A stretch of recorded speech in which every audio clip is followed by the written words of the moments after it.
Hi guys, তো তোমরা সবাই কেমন আছো? Sujit SB blog challenge.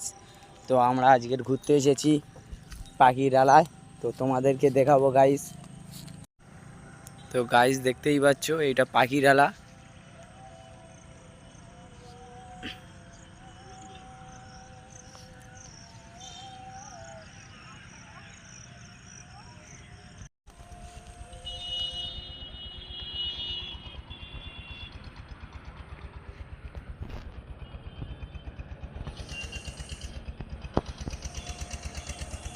দেখতে পাচ্ছ গাইস, এখানে সব পাখিগুলো বসে আছে। তো এটাই পাখিরালা যাকে বলা হয়।